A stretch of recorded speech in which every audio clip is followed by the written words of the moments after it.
السلام علیکم، میں ہوں شمع انصاری اور آپ دیکھ رہے ہیں یوٹیوب پر میرے چینل ہسٹری آف اسلام میں سیریز سیرت و تاریخ انبیاء علیہ السلام میں سیرت حضرت محمد مصطفیٰ صلی اللہ علیہ وسلم کا 35واں حصہ۔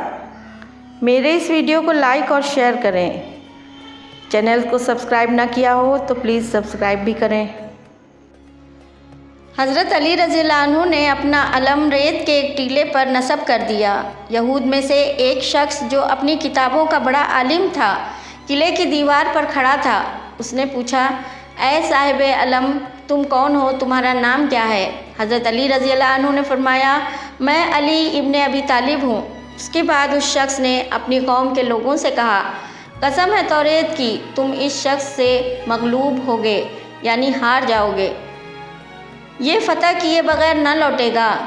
اس سے یہ ظاہر ہوتا ہے کہ آپ صلی اللہ علیہ وسلم کے صحابہ رضوان اللہ کے اوصاف اور صفات بھی غیر مذہب کی کتابوں میں لکھے ہوئے تھے، جن کو ان لوگوں نے بعد میں کتابوں سے ہٹا دیا۔ جس طرح فاتح بیت المقدس حضرت عمر فاروق رضی اللہ عنہ کے لباس کے بارے میں عیسائیوں کی کتاب میں لکھا ہوا تھا۔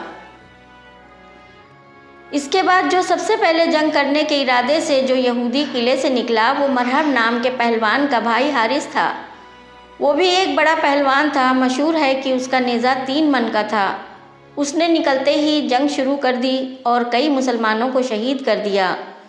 یہ دیکھ کر حضرت علی رضی اللہ عنہ بہت تیزی سے اس کے پاس پہنچے اور اس پر حملہ کر دیا اور کچھ ہی دیر میں اس کا سر تن سے جدا کر دیا۔ اس کے مرنے کے بعد اس کا بھائی مرہب خیبر کے بہت سے بہادروں کی جماعت کے ساتھ اپنے بھائی کا انتقام لینے کے لیے باہر نکلا۔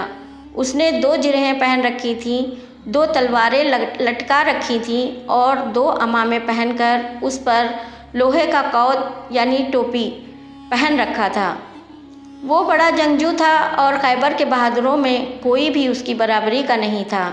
اس نے آتے ہی ایک شعر پڑھا کہ میں خیبر کا مرہب ہوں، میرے سامنے جو آیا وہ مارا گیا۔ اس کے جواب میں حضرت علی رضی اللہ عنہ نے شعر پڑھا، میں وہ ہوں کہ میری ماں نے میرا نام حیدر رکھا، میں زرغام ہوں، اجام ہوں اور لیث ہوں۔ ان سبھی لفظوں کے معنی شعر کے ہیں۔ میدان جنگ میں رجزیہ یعنی بہادری کے شعر پڑھنا عرب کے بہادروں کی عادت رہی ہے۔ اس مقام پر اپنی تعریف کرنا جائز ہے تاکہ مخالف کے دل میں رعب اور ہیبت بیٹھے۔ مرہب نے حضرت علی رضی اللہ عنہ پر بہت شدید حملہ کیا۔ آپ نے اس کا وار روک کر رسول اللہ صلی اللہ علیہ وسلم کی تلوار ذوالفقار سے اس کے سر پر وار کیا۔ آپ کی تلوار اس کا قود اور عمامے کاٹتی ہوئی اس کے حلق تک اتر گئی۔ ایک روایت ہے کہ اس کے پیٹ تک اتر گئی اور ایک روایت ہے کہ گھوڑے کی زین تک اتر کر اس کے 2 ٹکڑے کر دیے، واللہ اعلم۔ مرہب کو قتل کرنے کے بعد حضرت علی رضی اللہ عنہ اس کے ساتھیوں کی طرف بڑھے اور ان میں سے کچھ کو قتل کر دیا۔ باقی کے یہودی آپ کے مقابلے پر آئے لیکن کئی مارے گئے۔ ایک یہودی نے آپ کے ہاتھ پر وار کیا جس سے آپ کی ڈھال زمین پر گر گئی اور وہ یہودی ڈھال اٹھا کر بھاگا اور قلعے میں جا کر دروازہ بند کر لیا۔ آپ جوش سے آگے بڑھے اور قلعے کے چاروں طرف کھودی ہوئی خندق کو پھاند کر دروازے پر پہنچ گئے اور لوہے کے دروازے کا ایک پٹ اٹھا کر اسے ڈھال بنا کر جنگ کرنے لگے اور پھر اسے ایک طرف پھینک دیا۔ آپ کے پیچھے اسلامی لشکر بھی قلعے میں داخل ہو گیا۔ خیبر کی جنگ ختم ہونے کے بعد درِ خیبر کے بارے میں بہت سی روایتیں ہیں۔ ایک روایت ابن اسحاق کی ہے کہ جنگ کے بعد اس دروازے کو 7 آدمیوں نے اٹھانا چاہا لیکن نہیں اٹھا سکے۔ حافظ بہقی نے لیث بن مسلم سے، انہوں نے ابو جعفر سے، انہوں نے حضرت جابر رضی اللہ عنہ سے روایت کیا کہ جنگ کے بعد جب اس در پر تجربہ کیا گیا تو 40 آدمی مل کر بھی اسے نہیں اٹھا سکے۔ معرج النبوت میں ایک غریب روایت موجود ہے کہ جب اس در کو 40 آدمی مل کر نہیں اٹھا سکے تو حضرت علی کے دل میں اپنی قوت پر ناز پیدا ہوا۔ اسی وقت جبریل علیہ السلام حضور صلی اللہ علیہ وسلم کی خدمت میں حاضر ہوئے اور عرض کیا کہ علی رضی اللہ عنہ سے فرمائیے کہ اس در کو دوبارہ اٹھا کر اپنی جگہ پر نصب کر دیں۔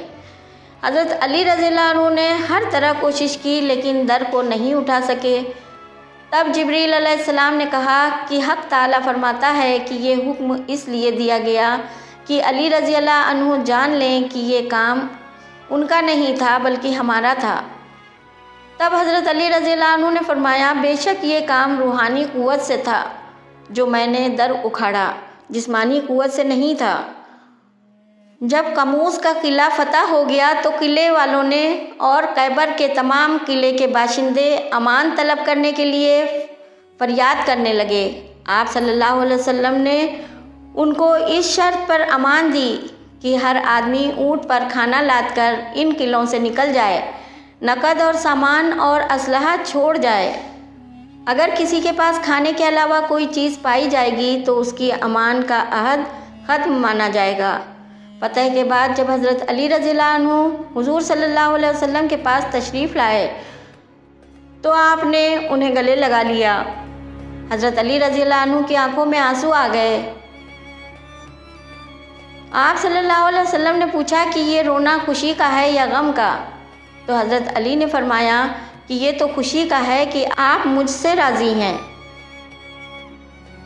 آپ صلی اللہ علیہ وسلم نے فرمایا میں ہی نہیں بلکہ اللہ، جبریل، میکائیل اور تمام فرشتے بھی تم سے راضی ہیں۔ جاری ہے۔ پیش ہے میری اگلی سیریز تیسری جنگ عظیم اور دجال سے ایک جھلک۔ حضرت سعید بن مسیب رضی اللہ عنہ نے روایت کیا کہ ملک شام میں ایک فتنہ ظاہر ہوگا جس کا پہلا حصہ بچوں کا کھلونا ہوگا، پھر کسی چیز پر لوگوں کا معاملہ درست نہ ہوگا اور وہ ان کی کوئی متحد جماعت ہوگی، یہاں تک کہ آسمان سے کوئی ندا دے گا کہ فلاں آدمی کو لازم پکڑ لو۔ اس ندا کے ساتھ اس آدمی کی طرف اشارہ کرنے کے لیے ہتھیلی بھی ظاہر ہوگی۔ الفتن، حدیث 930۔